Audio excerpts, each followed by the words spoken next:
what I'd like to do first is focus on the domestic issues. That was obviously the bulk of the president's speech. And Tony, I'll start with you. What were the key points that you took away, and what were the positives, what were the negatives? Key points, really mostly small ball, KT. We've heard it all before. It's his sixth year giving this type of speech, his fifth official State of the Union, and it's never called that the first time the president gives it. So it really is nothing that I think was shocking to anybody. He renewed the whole claim that by somehow raising the minimum wage, which only, by the way, 3% of Americans collect, we're going to somehow really resurrect this economy where we've had terrible growth. And that's the one area of the speech I've heard a lot of people criticizing the president. He's falsely claiming that we've had real economic growth. Now, look, we've had some quarters, particularly of late, that look better than others, but the overall growth in his 6 years has barely kept up with inflation, and that's why you've not seen people able to rise up in this type of economy. There's no wealth creation, there's no job creation, and that's done by the private sector, not government. We heard a lot more of that from the president last night, which I think a lot of people on the Hill from the Republican side certainly don't think is the solution. The other point I want to make quickly is this whole issue of unemployment benefits. I was surprised the president focused on it so much because the Democrats just negotiated unemployment benefits out of the most recent budget deal. If it was so important to him and his agenda, I'm surprised he allowed them to negotiate it out of that budget deal. So a lot of small ball, small potato stuff, but clearly things that he knows will resonate with his base, which he needs badly in 2014. So, Tony, I take it you didn't like it, so I want to know, why were you even in Washington if it was such small ball? Hey, well, I had high hopes, I guess, yeah, KT. okay, well, you know, look, yeah, we're now going to turn to the New Yorkers who see what they think. All right, Jeannie, what did you think of the president's speech? See, Tony was optimistic, like the president said he should be. Yeah. And that's because Tony's from Westchester, like I am. So, okay. You know, I thought that, I think I have to agree with Tony, my friend from Westchester. It was, you know, he gave a moderate series of proposals. We've heard most of them before, so there was nothing new there. A few things that surprised me domestically was that he waited, I think, until about 50 minutes in to even mention the Affordable Care Act. It came across to me like a commercial, you know, sign up your mother, sign up your son. Yeah. It was kind of funny. And then he didn't mention the rollout, though, and the botched nature of that. He didn't own up to it. He didn't own up to it. And then I think there are serious fact-checking to be done, and I know everybody's doing it. I'm sure Tony's doing it, Basil's doing it, in terms of the numbers. You know, we need the numbers, and I'm not sure we really have a sense that this thing is paying for itself yet, and if it is, he needs to show us the money. So that surprised me. Another small thing that surprised me was the fact that, given it was a year anniversary from Newtown and he made such a big deal about gun control and background checks, he gave very, very little mention. He mentioned Sandy Hook Elementary one time. It was a couple sentences, and, you know, kind of skirted over that. And, you know, I think that speaks to the fact he knows he's not getting background checks through this Congress. He knows he can't do it unilaterally. So those two things really surprised me on the domestic front. Yeah, that's a good point. Let's listen to what the president did say about gun control. I've seen the courage of parents, students, pastors, police officers all over this country who say, we are not afraid.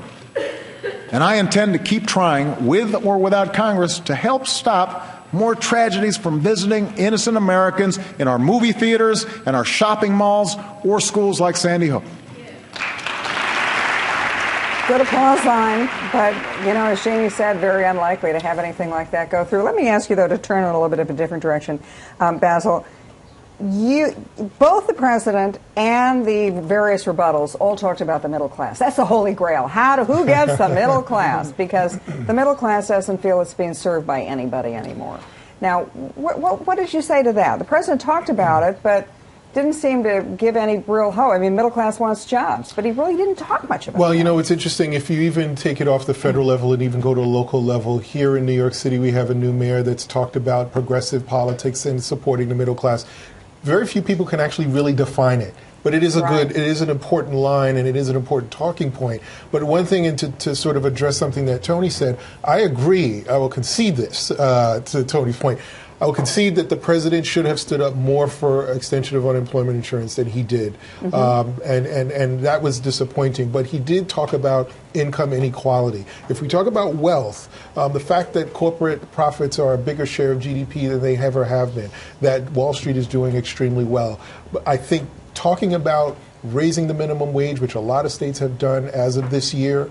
I think talking about extending unemployment insurance again, and I think pushing back a little bit to the extent that he can on cuts in food stamps are all geared toward getting people out of poverty and not into the middle class, but at least preventing them from falling further. The problem is that trying to get them into the middle class requires a whole lot of other stuff that I don't know if he was as concrete about as he should have been, but these are important talking points. I mean, look, even the folks gathered for the World Economic Forum in Davos are talking about income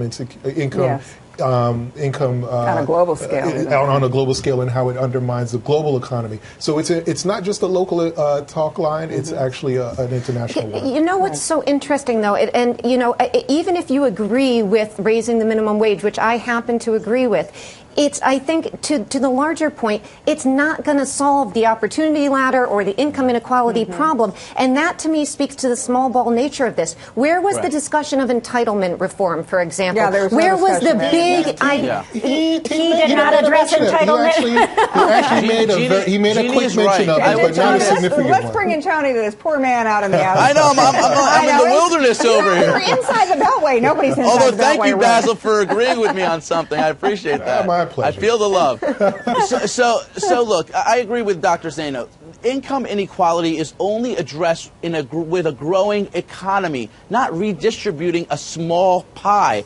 That's where the president failed last night. He failed to discuss how he believes this economy can grow. And after 6 years, and Britt Hume made this point brilliantly last night on the Kelly File, KT, he's talking about his economy. You would have thought this may have been one of his first speeches he's given. For 6 years, essentially, his policies have relegated the middle class and working poor to a life of mediocrity and dependency because he's failed to grow the economy in a meaningful way. The one area to be optimistic, I will say I thought the president did very well last night, and I think we can use it as a key first step for this year to work in a bipartisan way, is serious tax reform. Let's repatriate corporate profits. Let's lower the barrier of taxes and regulation for businesses to create jobs for people in America to be able to grow their incomes and live the life they want to live. These are the types of conversations I think the president will find allies, particularly if he focuses on tax reform, but he can't go it alone. That was a really silly part of his speech. He has a phone and a pen.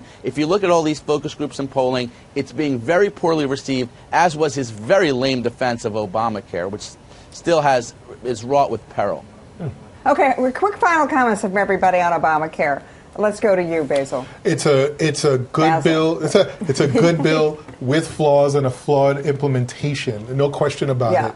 But I do think that he was right to challenge Republicans to, instead of just saying no to the bill and trying to repeal it, come up with some hard alternatives and actually do your job and legislate them. Okay, Jenny? Yeah, I think on Obamacare, I think we need numbers, and I think we need solid numbers from the administration. I mean, I am in favor of redefining health care. We need to fix health care, but we need numbers in, and I don't think we've gotten a clear sense of the numbers yet, and that's a problem.